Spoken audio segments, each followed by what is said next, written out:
عادت بیان کرنے کے جس میں کہتے ہیں ہائے حسین تو سکینہ تو زینب. ہمارے بزرگوں نے ہمیں یہ سبق ہمارے بزرگوں نے ہمیں بتایا کہ امام حسین کی شہادت اس طرح بیان کرو کہ نوجوانوں میں جذبہ جہاد پیدا ہو, عورتیں صبر کا پہاڑ بن جائیں. اس طرح شہادت ہم وہ والی. لیکن ایک بات ضرور ذہن میں رکھیں, یہ جو لوگ کہتے ہیں نا بڑے مظلوم تھے پانی نہیں آ سکا, میرے سے حوالہ دیکھے جس نے دیکھنا ہے, میرے سے حوالہ دیکھے. میرے سے حضرت امام حسین میدان کربلا میں تھے تو تھوڑی سی جگہ کھود کے نا امام حسین نے تو خندق کھودی. خندق کھودنا عرب کا رواج تھا, مدینے میں بھی خندق کھودی گئی, اس کا نام ہی جنگ خندق.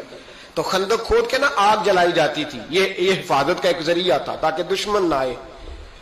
تو امام حسین نے اپنے خیمے کے سامنے خندق کھود کے اس میں آگ جلائی تاکہ پردہ رہے, عورتوں کے پاس کوئی دشمن نہ آئے. تو ایک شخص سامنے کھڑا ہو کے کہنے لگا حسین تو نے دنیا میں ہی آگ جلا لی ہے.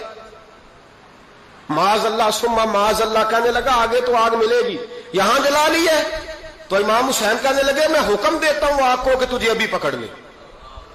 لوگ کہتے ہیں مظلوم تھے, میں حکم دیتا ہوں آگ کو تجھے ابھی پکڑ لے. یہ لفظ امام حسین نے کہے. میں 3 کتابیں تو میری لائبریری میں ابھی ہیں جن میں حوالہ ہے, 3 کتب سے, اور آج کل پرسوں کی کتاب نہیں, سینکڑوں سال پرانی. جب کہا نا میں حکم دیتا ہوں تو وہ آدمی گھوڑے سے نیچے گرا, گھوڑے سے نیچے گرا, اور گھوڑے کی رکاب کے اندر اس کا پیر الجھا. گھوڑا ڈر کے اتنا دوڑا کہ جا کے اس آدمی کو آگ میں پھینک دیا. امام حسین کے سامنے جل کے مر گیا. یہ حسین ابن علی ہے. یہ ابھی حکم دیتے تو فرشتے ابھی آ جاتے, یہ ابھی بات کرتے تو ساری دنیا کی فوجیں ابھی اکٹھی ہو جاتی, یہ ابھی حکم دیتے تو ابھی آ جاتے.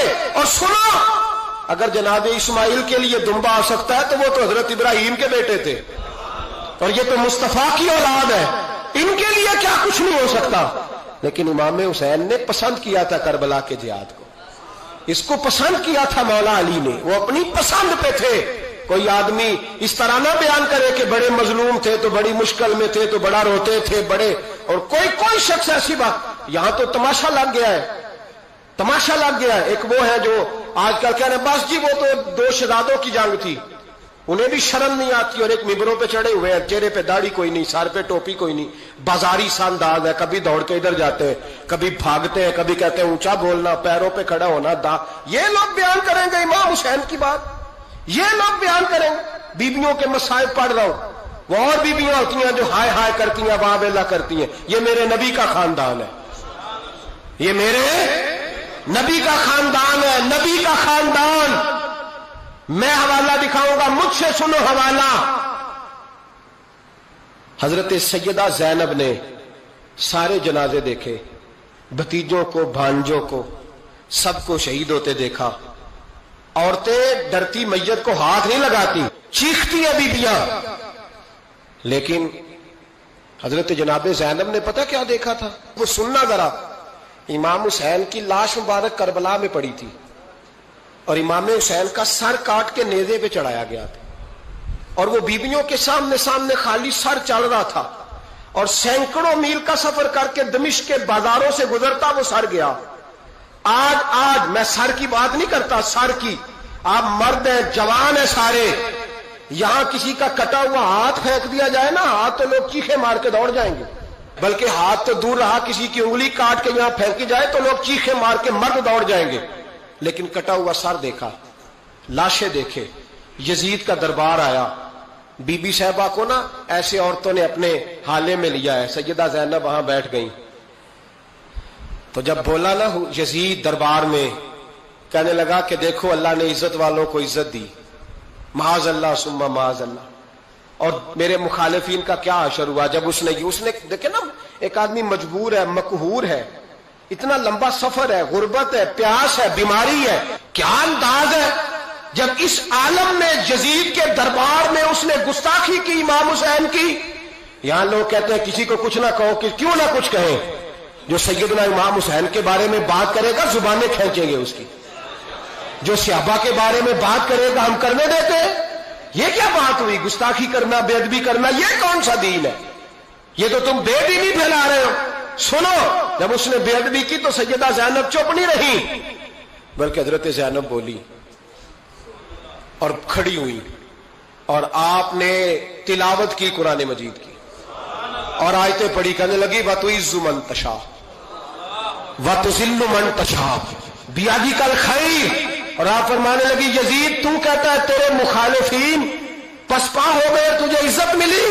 آپ فرمانے لگے یہ تیرا دربار ہے نا، یہ تیرا سجا ہوا ہے نا، تیرا اس وقت ڈنڈا چلتا ہے نا۔ فرمانے لگی چند سال ٹھہر جا، تیرے اوپر لوگ لعنتیں برسائیں گے، اور فرمایا جب جمعے پڑھے جائیں گے تو لوگ میرے حسین کے نام کے خطبے پڑھیں گے۔ فرمایا آج یہ تیرا دربار ہے نا۔ حضرت نعمان بن بشیر صحابی رسول تھے، وہ کہتے ہیں میرے قریب ایک نابینا صحابی بیٹھا تھا، سنو سنو حوالہ میں دکھاؤں گا۔ کہنے لگے میرے قریب اس وقت یزید کے دربار میں ایک نابینا صحابی بیٹھے تھے، جب بی بی زینب نے یہ بات کی نا تو وہ نابینا صحابی میرا ہاتھ پکڑ کے کہنے لگے نعمان علی آ گئے، یہ تو علی کی آواز ہے، علی آ گئے۔ جبریل امی بول رہے ہوں جیسے، حکمت کے گوہر رول رہے ہوں جیسے، دربار دمشق میں وہ زینب کا خطاب منبر پہ علی بول رہے ہوں جیسے۔ کہنے لگے علی آ گئے، علی، یہ تو علی کی آواز ہے۔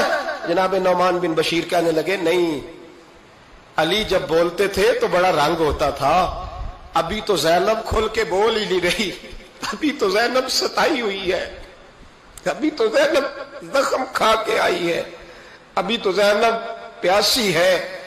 کاش زینب تر و تازہ ہوتی تو زینب خطبہ پڑھتی تو علی کی طرح گرجدار آواز نکلتی۔ یزید کے محل کانپتے، جبریل امی بول رہے ہوں جیسے، حکمت کے گوہر رول رہے ہوں جیسے، دربار دمشق میں بی بی زینب کا خطاب منبر پہ علی بول رہے ہوں جیسے۔ وہ مسکینوں کی طرح منتیں نہیں کر رہے تھے، ہائے پانی ان کا مزاج ہی نہیں تھا، بلکہ وہ دلیر لوگ تھے، دلیر، اور بر موقع بر محل بولتے تھے۔ یزید آیا دربار میں، جب یہ سارا قافلہ وہاں پہنچا تو یزید دربار میں آیا، اور جب وہ دربار میں آیا تو بادشاہوں کا طریقہ ہے، گاڑیاں اب ہمارے بادشاہوں نے روٹر والی گاڑیاں رکھی ہوئی ہیں، وہ یوں یوں چلتی ہیں، شور ہوتا ہے پیچھے۔ اس زمانے میں کہا جاتا تھا با دبا ملاحظہ ہوشیار، پیچھے ہٹ جاؤ، نعرے لگنے لگے۔ تو یزید کا ایک ناخلف بیٹا امام زین العابدین سے کہنے لگا تیرا باپ کہاں ہے؟ دیکھ یہ میرے باپ دادا کے نعرے، دیکھ میرے باپ کے نعرے، تیرے کدھر ہے؟ ابھی یہ بات شروع اس نے کی تھی کہ دمشق کی جامع مسجد میں زور کی اذان ہو گئی، اور جب مؤذن نے کہا نا اشہد ان محمد رسول اللہ، تو امام زین العابدین اس کا ہاتھ پکڑ کے کہنے لگے یہ میرے نانا کے نعرے لگ رہے ہیں، اگر تیرا ہے تو بتا، یہ میرے نانا کے نعرے ہیں۔ اور فرمایا تیرے باپ کے 2-2.5 سال لگیں گے، میرے نانے کے قیامت کے بعد بھی لگیں گے، میرے نانے کے نعرے قیامت کے یہ لگتے رہیں گے، لگ رہے ہیں اور لگتے تھے اور لگتے رہیں گے۔ میرے بھائی یاد رکھو، دلیری، ہمت، پہلی بات ان سے پیار کرنا ہے، دوسرا ان کی ہمت، ان کا مقام دلیری کرنا ہے، ان کا کام ہمت کرنا ہے، ان کا کام ڈٹ جانا ہے، کمزوری دکھانا اہل بیت کا طریقہ ہوتی ہے۔ حضرت عباس کے بازوؤں میں درد ہوتی، جناب زینب پھر پریشان ہوتی ہیں کہ ہم تو اس بے حیائی کے خلاف لڑے اور امت ابھی یہ گند کر رہی ہے۔ جو چوکوں میں کھڑا ہوتا ہے نا عورتوں کو تاڑتا ہے، وہ یزید کے طریقے پہ عمل کرتا ہے۔ یہ دلائل ہے، آپ سوچ لیں، اندازہ کر لیں کہ ہم نے کس جماعت میں کھڑے ہونا ہے، اس لیے گند سارا نکالیں۔ امام حسین کا ایک پیغام آج اپنانا بڑا ضروری ہے۔ امام حسین نے سر سجدے میں کٹایا اور قرآن کی تلاوت نیزے کی نوک پہ بھی جاری رہی ہے، اس لیے آج کم از کم 10 نفل امام حسین کی سنت سمجھ کے ضرور پڑھیں گے انشاءاللہ۔ جنہوں نے روزہ رکھا ہے بڑا اچھا کیا ہے، چلو جو نہیں رکھ سکے پھر بھی نفلی ہے، کوئی فرض نہیں، کم از کم 3 دفعہ سورت یاسین کی تلاوت آج ضروری ہے امام حسین کے لیے، کریں گے انشاءاللہ تعالی۔ اگر وہ نیزے کی نوک پہ پڑھ سکتے ہیں تو آپ ان کی خاطر بھی تو پڑھ ہی سکتے ہیں نا۔ تو بہت ضروری کام آج نفل پڑھنا ہے، اور بہت ضروری کام آج قرآن پاک کی تلاوت کرنا، کریں گے انشاءاللہ تعالی۔